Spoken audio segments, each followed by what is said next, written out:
परीक्षित, एक बार अपनी प्रजा की स्थिति जानने के लिए भगवान श्री राम रात में वेश छुपा करके अन्य वेश में घूम रहे थे। उसी समय भगवान श्री राम के कान में शब्द पड़े कि एक पुरुष अपनी पत्नी से कह रहा था, नाहम विभर्मित्वाम दुष्टाम असतीम परवेशम गाम स्त्री लोभी बिभ्रयात सीताम रामो नाहम भजे पुनः। तू रात भर पराये घर में रह आई है, इसलिए मैं तुझे इसी समय निकालता हूं। सचमुच संसार को प्रसन्न रखना टेढ़ी खीर है। भगवान सुखदेव जी कहे, देखो इस मूर्ख की मूर्खता, भगवान के राज्य में रह रहा हो, भगवान की महिमा को नहीं जान रहा हो, भगवान पर दोषारोपण कर रहा है। जब भगवान राम ने अपने कान से ये बात सुनी तो लोकापवाद के कारण श्री सीता जी का परित्याग किया। इसमें ये बात नहीं है, ये तो व्यवहारिक बात। भगवान श्री राम जी ने देखा, भगवान का एक स्वभाव है कि अपने जन का अभिमान रहने नहीं देते। और लंका जैसे सुरक्षित देश पर आक्रमण करके लंकाधिपति रावण, कुंभकर्ण, मेघनाथ, नरांतक, ऐसे ऐसे देवांतक, इन सब का नाश, तो सबके हृदय में अहंकार जागृत था, सबके हृदय में। यहां तक कि जो भगवान के कृपा पात्र वानर बलि थे, जांबवान तक के हृदय में गए। जांबवान जी ने भगवान की भुजाओं की तरफ देखा, कहा इतनी सुकोमल इनमें बल है कि नहीं, एक बार कैसे देखें। भगवान से कह तो सकते नहीं और चुप रहे। मार घूसो, कई दिनों तक पिटाई की थी भगवान ने कृष्णावतार में। कृष्णावतार में गुफा के अंदर कई दिनों तक पिटाई जांबवान की थी। और एक तो बलराम जी से भिड़ गया, राम जी का पार्षद जो बंदर था, द्विविध मयंद नील नल अंगद गद विकटास दधिमुख केहर निसट सठ जामवंत बलरास, ये सब कपि सुग्रीव समाना, ये महान बलशाली थे। तो उसने राम जी की भुजाओं की तरफ देखा तो लक्ष्मण जी ने कहा हम तुम्हें बताएंगे। तो जब लक्ष्मण जी बलराम जी बने ना, तब ये मिल गया। तो लक्ष्मण जी के रूप में तो दंड नहीं दिया, क्योंकि भगवान का शासन था, भगवान बड़े भ्राता थे, यहां बड़े भाई बन के आए। वो एक ही घूंसे में परम पद दे दिया बलराम जी ने। तो जितना परिकर था सबको अहंकार आ गया था। तो भगवान ने सोचा अहंकार का मर्दन कैसे हो, क्योंकि हम कैसे लड़े इनसे, पूरा परिकर कैसे लड़े। तो भगवान ने सोचा हम अपने अंश से इनको पराजित करेंगे। तो फिर ये लीला सीता जी को, अब सीता जी को जंगल में एकांत में छोड़ दिया। उधर भगवान वाल्मीकि जी ने जब देखा कि ये तो अरे चक्रवर्ती सम्राट महाराज दशरथ की कुलवधू सीता जो इस समय गर्भवती, ये सारा केवल अहंकार दूर करने का खेल था। और परंपरा थी ऋषियों के पास ही बालकों का पूरा पठन पाठन, अध्ययन, अध्यापन आदि की पूरी दीक्षा शिक्षा सब। तो वाल्मीकि जैसे महापुरुष, कई कारण ऐसे नहीं भगवान की अपवाद के कारण भेज दिए, ऐसे किसी ने कह दिया, धोबी ने कह दिया, भगवान ने भेज दिया। उसका कारण था अहम का नाश करवाना अपने जनों का, क्योंकि और कोई उपाय ही नहीं था कि हो सकता, कोई उपाय नहीं था। राम बल से बलवान को कोई नीचा दिखा सकता है तो राम ही बल दिखा सकता है। तो वहां लवकुश का प्रादुर्भाव हुआ। महर्षि वाल्मीकि जी त्रिकालज्ञ महापुरुष, उन्होंने अपने ज्ञान के द्वारा पूर्ण धनुर्वेद, सब वेदों से परिपूर्ण कर दिया लवकुश को। सामर्थ्य ऐसी कि त्रिभुवन में कोई लवकुश का सामना नहीं कर सकता। अब भगवान जब अश्वमेध यज्ञ, तो घोड़ा छोड़ा जाता है, घोड़ा छोड़ा गया, छोटे भाई कुश ने पकड़ लिया। थोड़ी देर जब नहीं आए तो लौ व्याकुल हो गए, कहाँ है? देखा मस्तक पर लिखा होता था घोड़ा कहाँ का है, कौन का है, क्या सब पूरा। उन्होंने देखा अयोध्यापति चक्रवर्ती सम्राट राजा धीराज भगवान श्री राम। वो ये क्या किया? तुमने कहा इनके साथ सैनिक मुझे बहुत अहंकार भरे दिखाई दिए, मुझे लगा थोड़ा खेलूं इनसे युद्ध में। बोले चक्रवर्ती सम्राट राम, राम का, जिन्होंने सिया का त्याग किया किसी नगरवासी के कहने से, तब तो बिल्कुल नहीं घोड़ा छोड़ूंगा, मैं देखूंगा कैसा वीर है राम के दल में। छोटे से कुश की बात सुनकर लो जी ने भी निश्चय किया, क्योंकि भगवत प्रेरित थे। अब जितने सैनिक थे एक को भी नहीं मारा, सबको मूर्छित कर दिया। उनमें से जिनको एक आध को होश आया लौट के अयोध्या गए, बोले जंगल में 2 बालकों ने घोड़ा पकड़ा, अब आगे नहीं जाया जा सकता जब तक विजय श्री वहां नहीं होगी। हनुमान जी महाराज की तरफ देखा कि और योद्धा भेजने से पहले हनुमान जी महाराज तो ज्ञानी नाम अग्रगण्यम गए, देखा लो और कुश के हाथ में, तो उन्होंने सोचा ऐसा त्रिभुवन में वीर पुत्र किसका हो सकता है जो रघुनाथ जी के घोड़े को पकड़ ले। इतनी सामर्थ्य नहीं है, क्योंकि घोड़ा भी कोई साधारण थोड़ी भगवान के अश्वमेध यज्ञ का। तो जब उन्होंने अपनी भागवतिक दृष्टि से देखा तो भगवान के ही अंश लव को शरणागत हो गए। जैसे चाहो वैसे बांध लो, जैसे चाहो वैसे कर लो।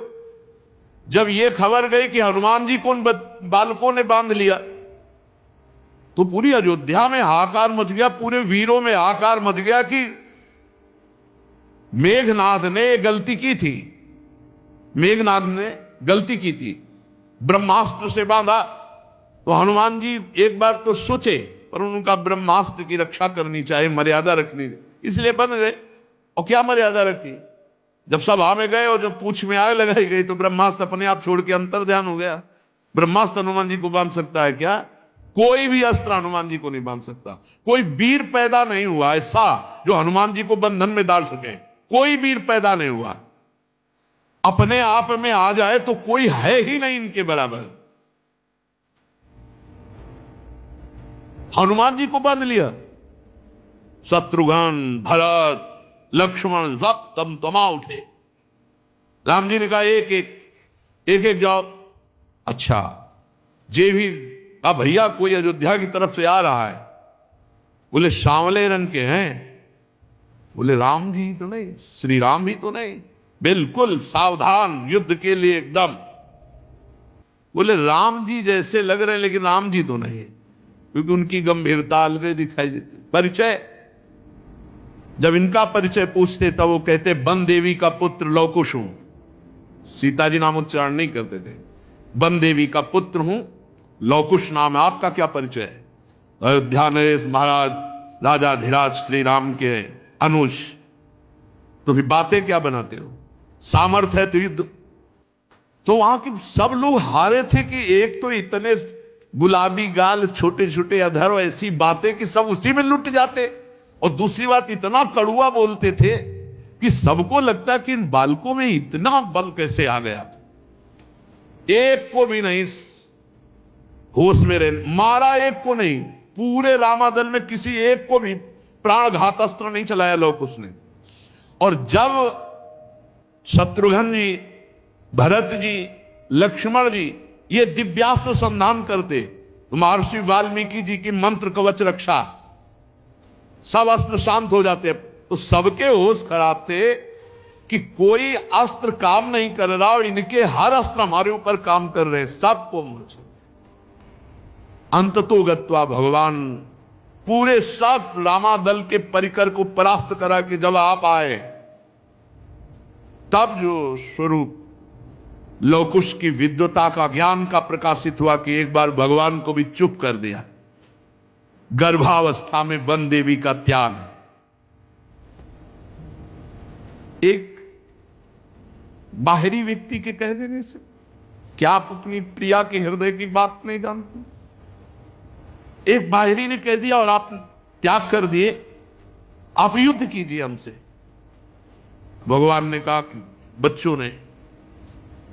रघुकुल में अगर कोई ललकार दे तो कदम पीछे नहीं हो, और तुम हमारी ही संतान हो, हमारे ही अंश हो।